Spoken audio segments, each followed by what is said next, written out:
మనందరం కూడా మరి దేవుడు సహాయం చేస్తారు అని దాంట్లో మనందరూ తెలియజేస్తున్నాం. ఎలాంటివైనప్పటికీ దేవుడు మనకు తప్పకుండా సహాయం చేస్తారు.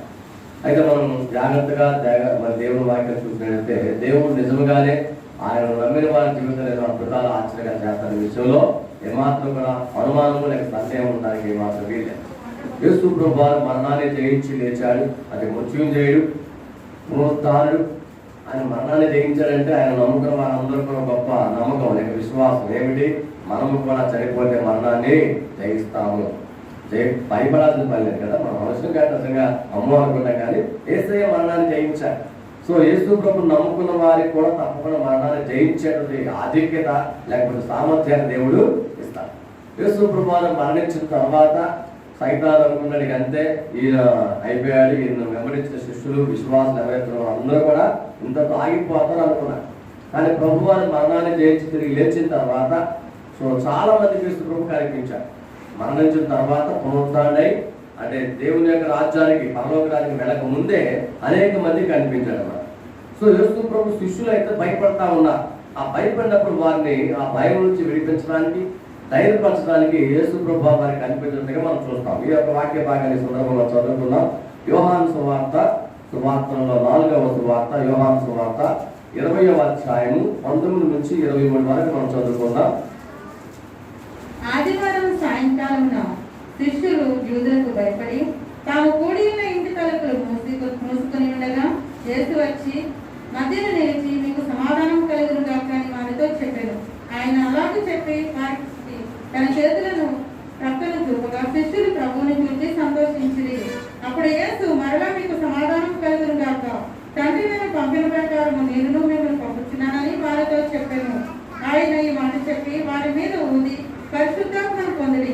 మీరు ఎవరి పాపములు క్షమించురో అవి వారికి క్షమింపబడును, ఎవరి పాపములు మీరు నిలిచి ఉండనిస్తురో అవి నిలిచి ఉండరని వారితో చెప్పాను. యేసు ప్రభు శిష్యుల్లో ప్రముఖుడైనటువంటి యోహాను రాసిన సువార్త, ఈ సువార్త మనం చదువుకున్నాం. సో ఇందులో ఆదివారం సాయంకాలమున అని 19 చదువుకున్నాం. అంటే వారం తర్వాత అన్నమాట. యేసు ప్రభు పునరుద్ధరణ ఆదివారం తర్వాత మరలా ఆదివారం వచ్చినప్పుడు వీరు భయపడుతున్నారు. యేసు ప్రభు శిష్యులు భయంతో అందుకే కనపడుతుంది. అక్కడ శిష్యులు యూదులకు భయపడి అనే మాట కనపడుతుంది. అంటే ఆ లోపల వాళ్ళు యూదులే, కానీ చుట్టూ ఉన్న ప్రజలను చూసి భయపడి వారు ఏం చేస్తారో ఏమంటారో అనే విషయంలో వారందరూ కూడా జాగ్రత్తగా ఉండాలని రూమ్లో వృత్తాలు వేస్తున్నారు. బయటకు వెళ్తే జనం ఏమంటారో, మీ గురువుగారు అట్టన్నారు ఎట్టన్నారు, గురువుగారు ఉన్నప్పుడు వీళ్ళన్నిటికీ చక్కగా ఎక్కడికి వెళ్ళినా చాలా ఆధిక్యత లేదా అధికారం కనపరిచేవారు. కానీ ఇప్పుడు గురువు గారు లేరు కాబట్టి ఆ యొక్క భయం అనేది మనసు కోసం మనం నడిపించే నాయకుడు లేడని కొన్ని రాజ్యాంగ చుట్టుపక్కల ఏం చేద్దాం, మీ ఎవరు లేడు, మీ నాయకులు లేడు కానీ మీ సంగతి తెలుపుతా ఉంటారు, భయం అనేది. సో వీరు కూడా మనుషులే. యేసు ప్రభు చేసిన అనేక అద్భుతాలు చూశారు, ఏవైతే వారికి సహాయం చేయాలో అన్నీ కూడా ఇచ్చాడు. కానీ ప్రభువుగా ఆయనకు లేడు కాబట్టి ఏమవుతుందో ఏం చేస్తారో అని భావం మనకు తెలియజేది. అందుకని అమ్మ ఎదుర్కొచ్చిన మనం లోపలే ఉంటాం అని చెప్పి వాళ్ళందరూ జాగ్రత్తగా ఉండడం వరకు ఉన్నాం. అయితే యేసు ప్రభు వారు వీళ్ళు భయపడుతున్నారు కాబట్టి వీళ్ళు ఎలాగైనా సరే భయం నుంచి వారి ముందు బయటకు వచ్చేలాగా చేయాలి. మనుషులు భయం ఉంటే ఏ పని చేయలేరు. మీరైనా నేనైనా భయం ఉంటే చెప్పండి, ఒడికిపోతా ఉన్నప్పుడు ఏ పని చేయమన్నా ముందు ఆగని తర్వాత చూద్దాం. ఈ భయం పోవాలి ముందు, ఆందోళన కంగా. చిన్నపిల్లలు చూడండి, వాళ్ళు భయం వస్తే అసలు ఏమీ చేయలేదు అన్నమాట. ముఖ్యంగా చదువుకునే వాళ్ళు కనుక ఆ చదువు సరిగ్గా చదవలేదు, ఎందుకంటే ఆ భయం వచ్చేది. అమ్మో ఈ సబ్జెక్ట్ ఏంటి, ఇది నేను చదవలేనేమో, ఎంత చదివినా జ్ఞాపకం ఉండలేదు, ఇక నేను తప్పుతాను అంటే పాస్ అవ్వాలనేటువంటి అనుమానం వచ్చిన ఆ భయంతో పాటు రాయలేరు, తప్పుతారు. అలాగే మనం కూడా ఏదైనా జబ్బు వచ్చినప్పుడు రోగం వచ్చినప్పుడు మనలో భయం వచ్చింది ఫస్ట్. అందుకే డాక్టర్లు ఏమంటారు, ముందు భయపడరాకండి, ఏం కంగారు లేదు, కష్టపడాల్సిన పని లేదు, తప్పకుండా దేవుడు సహాయం చేస్తారు. ఏం చేస్తారు లేండి అలాగే అంటారు డాక్టర్లు. మాకు మాత్రం లోపల ఆందోళన కంగారు. అందుకే ఈ భాగం చూస్తే ఆందోళనలో ఆనందం కనపడుతుంది. ఈ ప్యాసేజ్ మొత్తాలు చూస్తే మనకి ఆందోళనలో ఆనందం. మీరు ఆందోళన చెందుతున్నారు అంటే టెన్షన్ పడుతున్నారు, ఇబ్బందులు పడుతున్నారు. కానీ యేసయ్య వారి సంగతి తెలుసు కాబట్టి వారిని ఎలాగైనా సరే మరలా ఆనందంగా వాళ్ళు ఉండేలాగా, భయం పోగొట్టుకుని ధైర్యంగా ఉండాలి అంటే ఈయన మరలా వారికి కనబడాలి. అందుకని యేసు ప్రభు వారు వారిని కనిపించడానికి లోపలికి వచ్చారు. ఒక్కసారిగా గమనించిన తలుపులు మూసేసి అన్ని కూడా వేసేసి లోపల ఉన్నారు. రాత్రి మనం గొడుగులో ఏం చేస్తాం, అన్ని జాగ్రత్త వేసామని చూసుకుంటాం కదా. తలుపులు వేసినట్టు లోపల మనిషి వచ్చాడు, ఎక్కడ ఉంది అరే అన్నీ వేసేసాం కదా, ఏదైనా పొరపాటును మర్చిపోయామా, ఇక మనం బాగుంటే పోతాం కదా, అన్నీ వేసామా పిల్లలారా, తలుపులను వేసారా, గైలు పెట్టారా, వేసామా, మరి ఎట్ట వచ్చింది మనిషి లోపలికే, అన్నీ వేసుకున్నా గళ్ళు వేసుకున్నా కూడా మనిషి లోపలికే కష్టం. ఈ పరిస్థితి కూడా అలాగే అయిపోయింది. తలుపులన్నీ వేసేసారు, గళ్ళు పెట్టేశారు, లోపల జాగ్రత్తగా ఎవరికైనా ఏం చేస్తాం ఏం అర్థం కాదు. ఎవరికి వాళ్ళే ప్రోత్సహించుకుని ఏం పర్లేదు, మనం ధైర్యంగా ఉండొచ్చు, మనం ఆందోళన చెందనక్కర్లేదు, మన రక్షకుడు వేస్తే మరణాన్ని చేయించి లేచాడు, మనకి కంగారు పడక్కర్లేదు అని చెప్పి వాళ్ళు ధైర్యంగా ఉండాలి. కానీ ఇక్కడ వాళ్ళు చాలా ఇబ్బందికరంగా ఉన్నట్లయితే తెలియజేయబడుతున్నారు. అయితే ప్రభు కూడా సర్లే వీళ్ళ కోసం వెళ్ళి ఏం పర్వాలేదయా, మీరు ఏమి విధంగా సహాయం చేయలేదు, మీకు తప్పకుండా నేను ఉంటాను అని చెప్పడానికి. అది యేసుప్రభు ఉన్నారా లేదని అనుమానం ఉన్నారు కాబట్టి నేను బ్రతికే ఉన్నానయా, మరణించిన వాడినే కానీ చనిపోయిన వాడిని బ్రతికాను ఇప్పుడు అంటే మరణించిన వాడిని తిరిగి బతుకుదని మీకు చెప్పే కదా, చెప్పింది నెరవేర్చేవాడిని నేను, మాట చెప్పి వదిలిపెట్టేవాడిని కాదు. మనమైతే మనుషులకు మాటలు చెప్తాం కానీ అది మనం చేయగలం కదా, వాగ్దానం చేస్తూ ఉంటాం, నీకు అది చేస్తాను ఇది చేస్తాను మనుషులు కాబట్టి. అయితే కొంతకాలం అయ్యాక ఆ వాగ్దానం మర్చిపోతాం, అదేమంటే మన వల్ల కాదు అంటాం. కానీ దేవుడు అలా కార్యకర్త, ఆయన నిజంగా సృష్టికర్త కాబట్టి ఆయన ఏదైతే చెప్పాడో అది చేయడానికి సమర్థుడు. ఆ సామర్థ్యం గురించి శిష్యులు మర్చిపోయారు, అందుకనే భయం వచ్చినారు. అంటే అపవాది ఆ భయాన్ని వారిలో కలుగు చేసింది. మన రక్షకుడే మనతో ఉన్నాడని మనం నమ్మినా, మనకు ఎన్నోసార్లు మన జీవితంలో దేవుడు కార్యాలు చేసినా, అద్భుతాలు మన జీవితంలో చూసినా మళ్ళీ అపవాది మన కళ్ళు మూసేస్తా ఉంటాడు. ఏమని ఆయన ఏం చేశాడు, ఆయన ఎన్ని కష్టాలు నీకు చూసావా, ఎన్ని బాధలు నీ జీవితంలో చూస్తున్నావా, ఎన్ని ఇబ్బందులు చూస్తున్నావా, ఆర్థిక ఇబ్బందులు ఉన్నాయి, అనారోగ్యమైన ఇబ్బందులు ఉన్నాయి, కుటుంబంలో సమస్యలు ఉన్నాయి, ఏంటి నీకు ఇంకా దేవుడు ఏమేం చేశాడు అని నా కళ్ళ ముందు చక్ర దిబ్బలు చుట్టా ఉంటాడు అపవాది. ఈ శ్రమలు సోదరు కష్టాలు చూపిస్తూ ఉంటాడు. సో శిష్యులు కూడా యేసు ప్రభువుతో అన్ని విషయాల్లో కూడా చూశారు, ఆయన ఎంత సమర్థులు చూశారు, ఆయన ఎంత గొప్పవాడు చూశారు, ఆయన మరణాలు చేసి తెచ్చాడనే విషయం తెలుసు. అయినప్పటికీ ఏమో ఏం జరగబోతుందో అంటే ఒక్కసారిగా వాళ్ళ మనసు అంతా కూడా కుంగిపోయింది కదా, దిగులుతో ఉన్నారు. అందుకనే ఆ దిగులు పోగొట్టడానికి అన్ని తలుపులు మూసేసి లోపల ఉన్నా కూడా యేసు ప్రభు లోపలికి వచ్చారు. మొట్టమొదటి ఆయన చెప్పిన మాట కాబట్టి నీకు సమాధానం కలుగును కాక.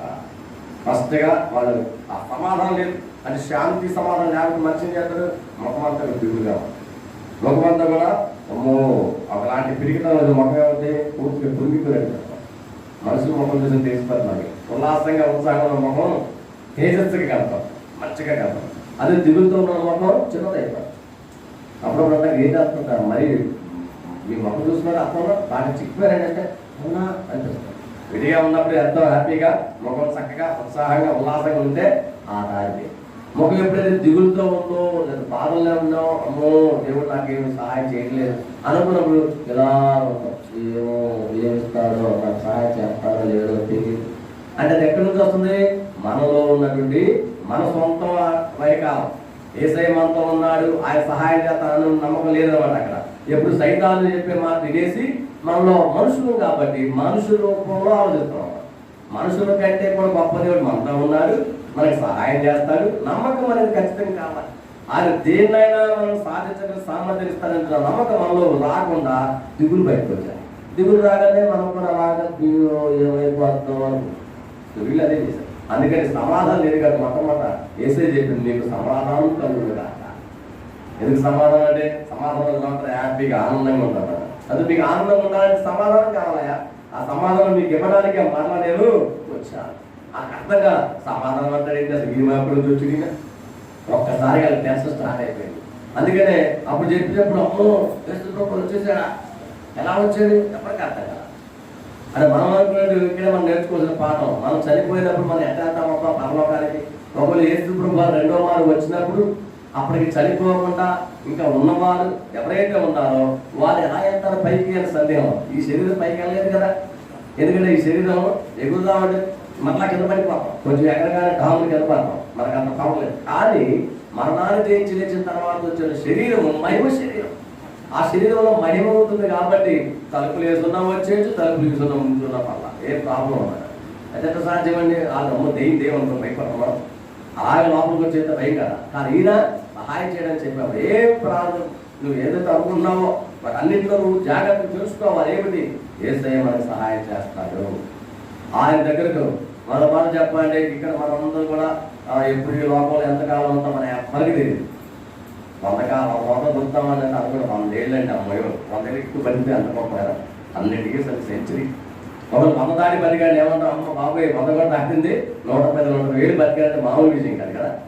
ఈ ఎంతకాలం పోతే మనకి గ్యారెంటీ ఉందా చెప్పండి? లోపల డాక్టర్ గారు ఇంకా ఆరోగ్యం బాగానే ఉంది కానీ లోపల ఏముందో మాకు తెలియదు అనుకున్నాం. అప్పుడు వెళ్ళి అనుమానే ఇంత మంచి డాక్టర్ రెగ్యులర్ పోతా ఉంటాం, కొంతమంది చెక్ చేసుకుంటూ ఉంటాం కదా, మంచిదే. కానీ మన దగ్గర ఉన్న బలం, మన దగ్గర సామర్థ్యం, మన దగ్గర శక్తి అంటే మనుషులు మన సొంత ప్రయత్నాలు చేస్తే ఎవరో బతకలేము. మనం బ్రతకాలంటే దేవుని కృప కావాలి, దేవుని సహాయం కావాలి. ఎందుకంటే ఆయన బ్రతికించేవాడు. ఈ శరీరాన్ని లోపల అన్ని కూడా సరిచేసి బ్రతికించేవాడు ఆయనే. ఆయన పునరుద్ధారుడైనటువంటి దేవుడు కనుక శరీరం అంతా కూడా మహిమ శరీరంగా మార్చబడి ఇక బరువున్నవాడు ఎక్కడికైనా వెళ్ళిపోవచ్చు. కానీ మనకు అంత శరీరం ఇప్పుడంటే పోవాలనుకుంటాం, ఎందుకంటే టికెట్ లాగా ఎక్కడికి వెళ్ళిపోతాం.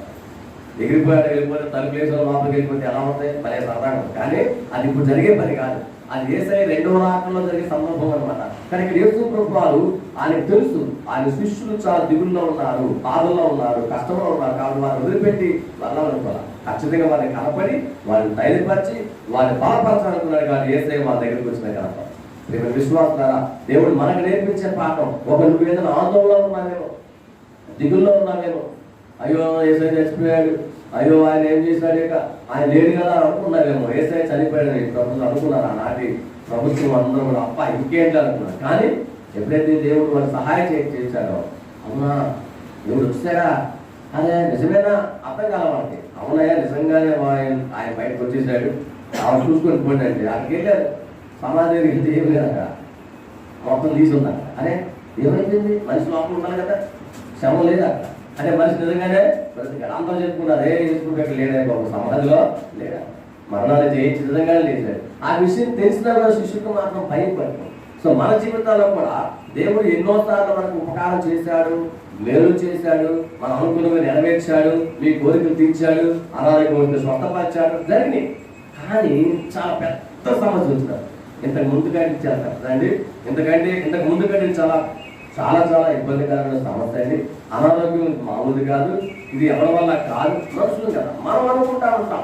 కానీ వాటన్నిటి నుంచి కూడా మనం విడిపించగల దేవుడు యేసుని బట్టి దేవుడికి మహిమ కాక. ఆయన సమర్థన దేవుడు, ఆయన మంచి దేవుడు. నువ్వు దుఃఖ ఆందోళనలో ఉన్నట్లయితే, నువ్వు దిగులు పడతా ఉన్నట్లయితే దేవుడు నీ పక్కన నిలబడి సమాధానము కలుగును కాక. నువ్వు భయపడద్దు, ఎందుకంటే అక్కడ కనపడదు, నువ్వు భయపడుతున్నావు. మనందరూ కూడా అదే చెప్తున్నావు, అక్కడ కూడా మనకు కనపడుతుంది. ఎప్పుడైతే మనం భయపడిన మాట కనపడతావు, భయపడినప్పుడు నీకు సమాధానం కలుగును కాక. అమ్మ బాబాయ్ భయపడుతున్న వాళ్ళకి కావాల్సిన సమాధానం. నీలో ఒకరి సమాధానం లేదేమో అంటే దిగులే బయటికి కనపడుతున్నాయి, సమస్యలే బయటికి కనపడుతున్నాయి, లేకపోతే అనారోగ్యం పెద్ద కనపడుతుంది, అమ్మో ఇది చాలా కష్టం అండి, లేదా ఆరోగ్య సమస్యతో పాటు ఆర్థిక సమస్య, ఇది చాలా సమస్య. ఎన్ని డబ్బులు ఉన్నా మనం సాలం, ఎన్ని లక్షలు ఉన్నా ఎన్ని కోట్లు ఉన్నప్పుడు సాలం, ఇంకా ఇంకా ఖర్చు కనపడతాం. అవన్నీ మనం ఎలా పడుతున్నాయి, దిగులు ఇంకా మనల్ని పిరికి వాళ్ళని చేస్తాం.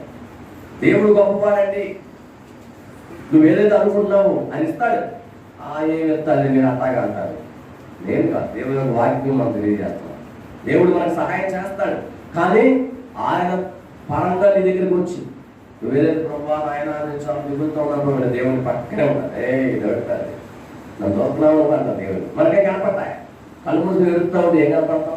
వీళ్ళు కూడా భయపడతా, బయటకు వెళ్తే ఎవరేమంటారని ఆందోళన చేస్తూ లోపల ఉన్నారు. అంతమంది ఉన్నారు, ఎవరుంటే ఏది అని కలిసికట్టుగా నిలబడి ఉంటే ఎవరేం చేయాలి. కానీ లోపల నుంచి తిరిగి తర్వాత వస్తున్నారు.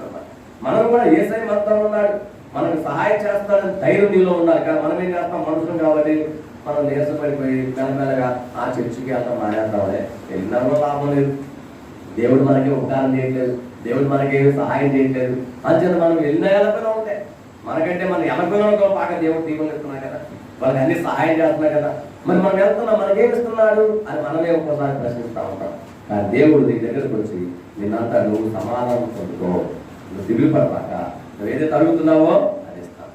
నీకు సహాయం చేయడానికే నేను వచ్చాను. నీకు సమాధానం 2 సార్లు చెప్పి అదే మాట, మీకు సమాధానం కలుగు కాక 21 మరలా మీకు సమాధానం కలుగు కాక 2 సార్లు చెప్పాడు అన్నమాట. అంటే వాళ్ళు సమాధానం పీస్ లేదు, శాంతి సమాధానం మన జీవితంలో లేకపోతే మనిషి ఎంత సంపాదించినా మనశ్శాంతి లేదనుకోండి ఏం ప్రయోజనం. చాలా దిగులేట. ఆ దిగులు ఉండకూడదుగా. ఎందుకు ఉండకూడదు? ఆయన మరణాన్ని జయించాడు. నువ్వు దిగులు పడాల్సిన పని లేదు. దేన్నైనా జయించగలం. నువ్వు ఏదైతే అనుకున్నావో దాన్ని సాధించి ముందుకెళ్ళగలం. మనం ఓడిపోతాం అనుకుంటే ఓడిపోతాం. ఎందుకు నువ్వు అనుకుంటున్నావుగా నేను గెలుస్తానంటే గెలుస్తాను. ఏ పోటీ అయినా కానీ ఆ పోటీలో గెలిచేవాడు ఏమనుకోవాలి, నేను గెలుస్తా, నేను తప్పకుండా సాధిస్తానని పాజిటివ్ మైండ్ ఉండాలి. చాలా మందికి ఎప్పుడు చూసినా నా వల్ల కాదులే, నేను చేయలేనులే, మనకు అంత సాధ్యపడే విషయం కాదులే, మనకి అవకాశం లేదులే, మనం ఎంతసేపు ఏమనుకున్నాం, జరగదు జరగదు, అనుమానం అవమానం, ఇదే మనం. కానీ ఇక్కడ దేవుడు తెలియజేస్తాడు, వాళ్ళ దగ్గరికి వెళ్ళి మరీ చెప్తున్నాడు. సో నీవు నేను ఎప్పుడైతే అమ్మో నాకేమీ లేదు మరి ఏం చేస్తానో అనుకున్నప్పుడు దేవుడు వచ్చి ఏం పర్వాలేదు. ఎట్లా తెలుస్తుందండి? అందుకే మనం తెలియజేస్తున్నాం, ఎప్పుడు కూడా మీరు దేవుని యొక్క వాక్యంగా ఉండాలి. అంటే తప్పకుండా బైబిల్ తప్పకుండా ఏమంటే మేము ఆల్రెడీ క్యాలెండర్ ఇచ్చారు కదా, క్యాలెండర్లో రోజు చదువుతున్న వాక్యం వాక్యం వస్తుంది కదా, అది కాదు దేవుని వాక్యం చదవాలి. రోజు ఎంత చదివితే అది మీ ఇష్టమే కాదు. ఒక అధ్యాయం చదువుతారు, 2 అధ్యాయాలు చదువుతారు, 3 అధ్యాయాలు, సమయాన్ని బట్టి. ఆ చదువుతున్నప్పుడు ఏమవుతుందంటే మనం ఎప్పుడైతే భయపడుతున్నామో ఆలోచిస్తున్నామో దేవుడు అప్పుడు నీతో నాతో మాట్లాడతాడు. దేవుడు మనతో మాట్లాడదు, భయం పోతాడనమాట. నువ్వు లోపల ఆందోళన, కంగారు, దిగులు, చింత, దేవుడు మాట్లాడదు. ఎందుకు భయపడుతున్నావు? నేను ఉన్నా కదా, నువ్వు సమాధానం కలిగి శాంతితో నేను ఇస్తాను నీకు ఆ శాంతి సమాధానం. దేవుడు అంటున్నావు కదా నాకేం రావట్లేదు, అప్పుడు దేవుని వాక్యం కానీ మనలో పెరుగుతాను దెబ్బకే మారుతుంది. అంటే ఆయన మన దగ్గరికి వచ్చి సహాయం చేసేవాడు. మనం దేవుడి సన్నిధికి వచ్చినప్పుడు దేవుడు నిన్ను చూస్తున్నాడు. దేవుడి మందిరానికి వచ్చి నీ మనసులో ఎంత దిగులున్నా నువ్వు కోరుకుంటే ఆ దిగులు పక్కలా దిగాలి. పక్షిగడికి రెక్కలు వచ్చింది ఎగురుతుందో, మనం కూడా రెక్కలు ఎగిరితే ఎంత బాగుంటుందో. అంటే మనలో ఉన్న సమస్యలన్నీ అలా ఎగిరిపోతే అప్ప హ్యాపీ అండి, అంత ఆనందమే. నేను అన్నీ ఎగిరిపోయి ఎలా ఉంటుంది మనకి, అప్ప దేవుడు ఆ పని చేస్తే బాగుండు అనుకుంటాం. అంటే తీరలా, అది జరగలా. కానీ విశ్వాసంతో ఎదురు చూస్తే సమయానికి దేవుడికి చూస్తాం. మనం ఏం ముందే అనుకుంటాం, నాకు ఇప్పుడే కావాలనుకోవా, దేవుడు అంటే వెయిట్ అండ్ సీ, కొంచెంసేపు ఆలస్యంగా ఉంది, నువ్వు అప్పటిదాకా ఉంటావా పోతావా ఆయన. అంటే మనం ఎంతవరకు వేచి ఉంటాము, ఆ ఎదురు చూపులు దేవుడు కూడా చూస్తున్నాడు. దేవుడు తప్పకుండా నీ దగ్గరకు వచ్చి మాట్లాడతాడు, మరలా మాట్లాడతాడు. ఇక్కడ 2 సార్లు చెప్పాడు, సమాధానం కలుగు కాక, మీరేమి టెన్షన్ పడాల్సిన పని లేదు, కూల్గా ఉన్నది, ప్రశాంతంగా ఉన్నది. ఎండాకాలం బాగా వేడిగా ఉందనుకోండి, ఆ బాగా వేడి ఏసీలో ఎలా ఉంటుంది, అప్ప ఎంత బాగుందో సమయం. అదే సరికాలం ఏసీ రూమ్లోకి వెళ్ళాము, ఏంటంటే ఆ ఎందుకు ఏసీ రూమ్ దాని విలువ తెలియదు మనకి. ఆ ఎండలో భయంకర ఎండలో ఏసీ రూమ్లోకి తప్ప ఎంత బాగుందో అనుకో. అలాగే మన జీవితంలో కూడా అలాంటి విషయాలు ఉన్నాయి. మనం ఎంతో ఉన్నాం, అమ్మ ఇది మనకు సహాయం ఎవరు చెప్పలేదండి, ఎవరు కూడా మరి ఎట్లా. అప్పుడు మనకు ఏసై మనకు ఉన్నాడనమాట, ఆయన సహాయం చేస్తాడనమాట. ఏదైనా కానీ మీరు ఏది అడుగుతున్నా కూడా ఇవ్వగలిగిన వాడు ఆయనే. ఏమంటాడు, నువ్వు ధైర్యంగా ఉండు, సమాధానం నేను ఇస్తున్నాను, నువ్వు ఆలోచించవాకల్లా నారేం చూడు, నేను చూసుకుంటా కదా. మనమేమో అటు చూడకుండా ఏదో చూస్తాం, ఏడుస్తుంది బతికాంత ఎటు చూస్తా. మనం ఎంతసేపు ఏం కావాలి, ఇటు చూస్తాం, అటు మనుషులే చూస్తాం, మన చుట్టాలుగా చూస్తాం, చుట్టాలు కదా సాయం లేదు. అసలు చూడాల్సిన ఆడీలు లేదు, దేవుడు లేదు. దేవుడు చూస్తే ఆ దేవుడే మనుషులు పంపుతారు, మళ్ళీ దేవుడే దిగిరాడు. దేవుడేమి దిగొచ్చే కనపడతారు, మనుషుల ద్వారా మనకు సహాయం చేస్తారు. వాళ్ళు చేయాలంటే ముందు ఆయన మనకి సహాయం చేయాలి. ఆయన నీకు ప్రత్యక్షం కావాలి. ఇక్కడ ఏసే వాళ్ళకి ప్రత్యక్షం అయ్యారు. మరణించిన ఏసే అలాగే లోపలికి వచ్చినప్పుడు వాళ్ళు కంపు తిన్నారు, ఏమిటి పరిస్థితి, దేవుడు వారికి కనిపించి మీరేమీ కంగారు పడుతున్నారు. ఈ శిష్యులందరూ కూడా వాళ్ళ దిగుల్లో నుంచి ధైర్యపరచడానికి ఎలాగైనా సహాయం చేయని చెప్పి ఏసై వచ్చారు. దేవుడి రాజ్యానికి వచ్చిన విశేషం మనం తెలియజేస్తారు. దేవుడి రాజ్యం కూడా తెలుసుకుంటాం. ఎప్పుడు బోధన చెప్పాడు దేవుడి రాజ్యం ఎలాగో.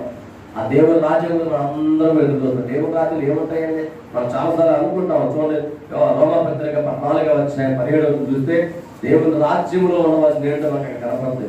రోమాపత్రిక 14వ అధ్యాయం 17వ వచనం. దేవుని రాజ్యము భోజనములు పానములు కాదు గాని నీతియు సమాధానములు పరిశుద్ధాత్మయందలి ఆనందమునై ఉన్నది. ప్రత్యేకంగా తెలియజేస్తున్న పౌలు ఇక్కడ దేవుని రాజ్యం ఎలాంటి 3 విషయాలు: నీతి, సమాధానము, పరిశుద్ధాత్మయందలి ఆనందం. ఆ ఆనందం కావాలి మనకి. కానీ చేయాలంటే ముందు ఏం చేయాలో కూడా తెలియజేస్తున్నారు. మనం కూడా అప్ప దేవుడు మనకి అన్నింటిలో మనం ఏదైతే ఇచ్చేయాలి మంచిది ఇస్తాడు. అదే చెప్తున్నాం కదా, ఆనందం మీకు దేవుని ద్వారా మనకి ఇవ్వబడుతుంది. ఇవ్వబడాలంటే ముందు మనకి నీతి, సమాధానం కావాలి. నీతి, దేవుని వాక్యము విని దాని ప్రకారం జీవించే మంచి మనుషులుగా ఉండాలి. నీతి పొందడం కదన్నమాట.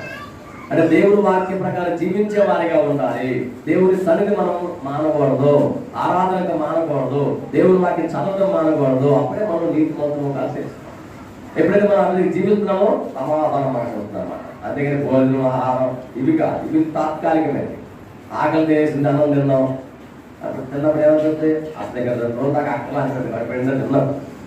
మనందరూ తెలుసు 4 గంటలకి అది మన శక్తిని బట్టి కొంతమంది 4-5 గంటల్లో అది వెంటనే అరిగిపోతుంది. జనరేట్ లోపల నుంచి నీకు ఉన్నటువంటి ఆరోగ్య పరిస్థితి కొంతమంది అలాగలేదు అయ్యగా అంటారు. ఆగిపోతే సాయంత్రంగా అనుకుందిగా ఒక్కొక్క గంట అడిగింది, దాని వేరు కదా.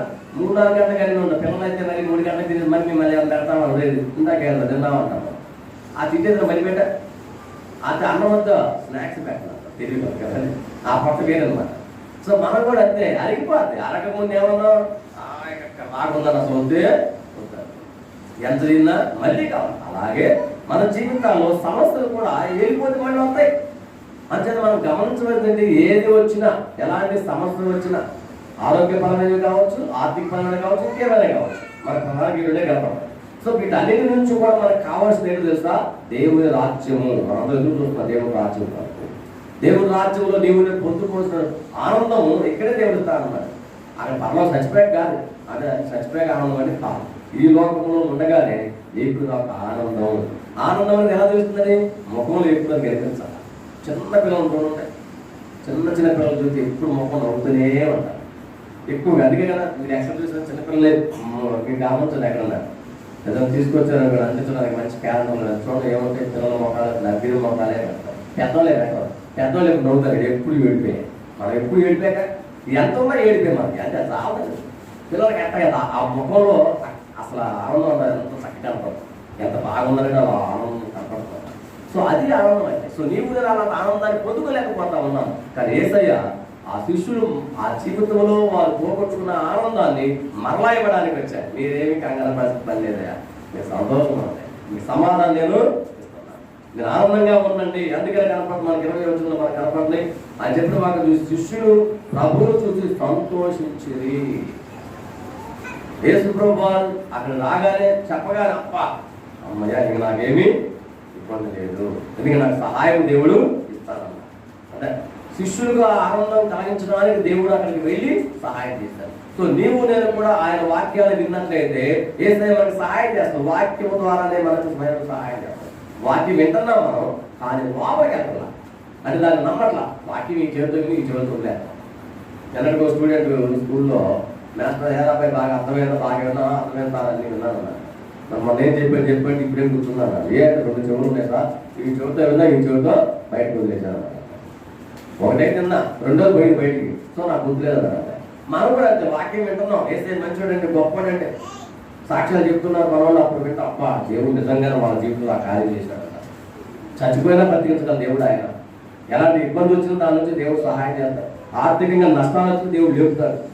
అబ్బా పని జరిగింది అనుకుంటాం, కానీ నా దగ్గరికి వచ్చేసరికి మన దగ్గరికి వచ్చే వ్యక్తిగతంగా ఎవరికాలకే అమ్మో అది నాకు జరగదేమో మనకి జరగదేమో అని అప్పుడు భయపడింది.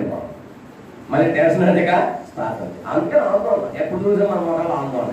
కానీ యేసయ్య నువ్వు ఆందోళన చెందొద్దు, నువ్వు ఆనందంగా ఉండాలి. మరణించిన యేసయ్య అయ్యో పాపం దిగుపడక్కర్లా, ఆయన మరణాన్ని జయించి లేచాడు.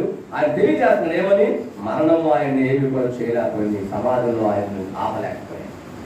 దేవుడు నేను కూడా సమాజానికి సమస్యలు మన జీవితంలో ఉన్న, సమాజానికి కష్టాలు మన ముందు ఉన్నా, అవి ఏమి మనం ఆపలేము. ఎప్పుడు ఆపలేము? నువ్వు సత్యాన్ని గుర్తించి యేసయ్య నాతో ఉన్నాడు, ఆయన ఆనందంగా ఉండమన్నాడు, జయిస్తానని ధైర్యంగా ముందుకు వెళ్తే. కొన్నిసార్లు రోగం వచ్చి నీరసం అవుతుందండి, అయినా ధైర్యంగా అటు చూద్దామంటే రోగం మాది. రోగం వచ్చిన అట్లాగే నీరసం మనం బాగా తెలియదు చెప్తాం కదా మనందరం కదా. అందుకే రోగం వచ్చినా యాక్టివ్గా ఉండమని. యాక్టివ్గా ఉంటే మళ్ళీ ఆటోమేటిక్గా బలం వచ్చేది. అన్నాం ఇంకా ఎక్కువ మనకు. అంతే అలాగే దేవుడు కూడా నీకు నాకు సహాయం చేస్తాడు. నువ్వేం కావాలనుకున్నావు అవన్నీ కూడా ఇవ్వగలిగిన ఆయన.